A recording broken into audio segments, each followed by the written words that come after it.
The TEPP program, the Telecommunications Equipment Purchase Program, is available to make it easier for people with disabilities to have telecommunications devices in their home. We're going to spell all of this out of what the TEPP program is and how it works. This is part of our TLC for Kids, Teach, Learn, and Connect for Kids series, made possible with the generous support of the Public Service Commission of Wisconsin's Universal Services Fund.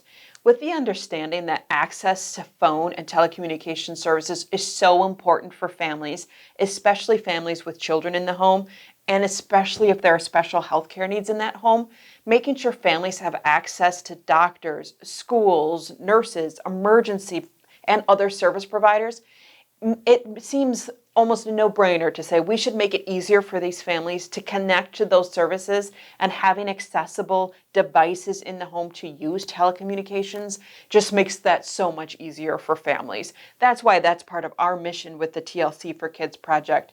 And it's also part of the importance of the TEPP program generally. Like we said, TEPP is a program that helps people with disabilities buy specialized equipment they may need in their home or when they're traveling to be able to access basic phone and telecommunications services.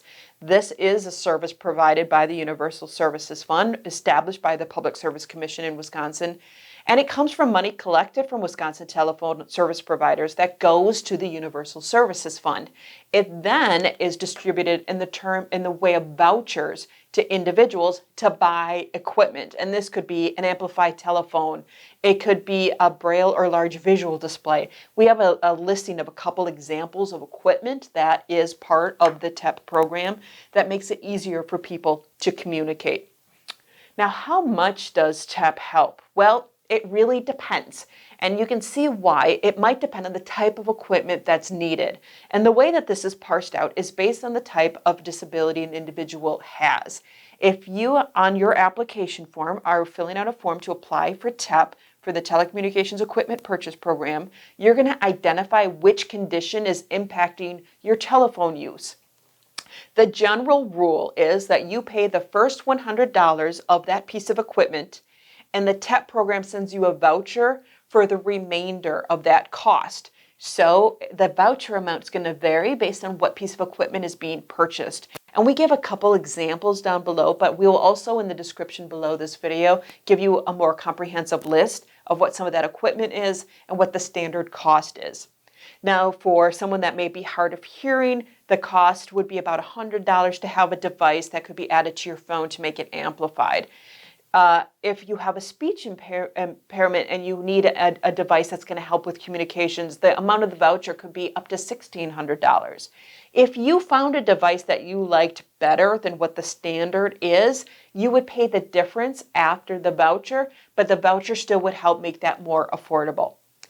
Who qualifies for TEPP? Well, in the state of Wisconsin, the first rule is that you are a resident of the state of Wisconsin, that you are someone that does qualify with one of the listings of disabilities on the application form, whether that be someone that has deafness or hardness of hearing, speech impairment, or mobility motion impairment, that you need that special equipment when using the telephone at home or when traveling.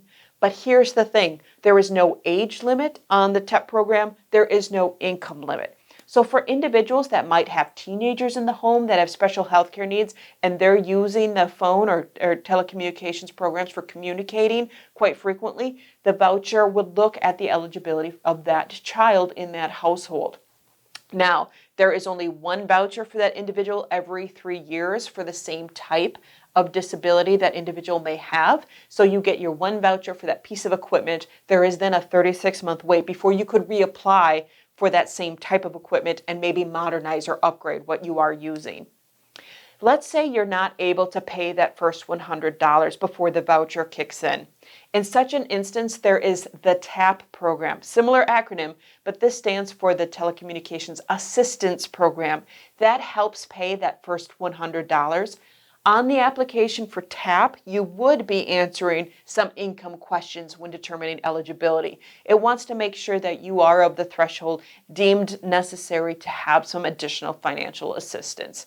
Now, we do give you some links to learn a little bit more about how to apply online with that TEPP application form, and some links of how to apply for TAP, that assistance program, if you cannot afford the first $100 before that voucher kicks in. There is also a paper application form in English and in Spanish that is available if you would like to sit down and fill that out, or if you're working with a family and want to sit down and fill that application out with them together. That paper application form may be easier. Now, what happens next? Say you fill out the online application or you mail in your paper application. You're going to have to allow a little time for processing. The online application does get processed a little faster. You don't have the additional wait times and the copying over of information from the paper form. You're then going to have your application processed in the order it's received at the agency. And then you're going to be waiting to watch the mail to see when that voucher arrives. It is then when that voucher arrives that you can go out and purchase that piece of equipment that you need to make telecommunications easier. So that's a quick tour of the telecommunications equipment purchase plan, and then that telecommunications assistance program that helps you pay for that first $100 if you can't otherwise afford it. It's a program that's underutilized in the state of Wisconsin. If you are a service provider working with families, keep your ears open for an instance where it might be helpful to a family to have a little bit additional telecommunications assistance in their household to make phone calls easier, calling hospitals easier, keeping doctor's appointments, connecting with a child's school, to make all of that easier for a family. Maybe it's as simple as a piece of equipment or device in the house that could help. For more information, you can always give us a call, and you can find us at abcforhealth.org or healthwatchwisconsin.org.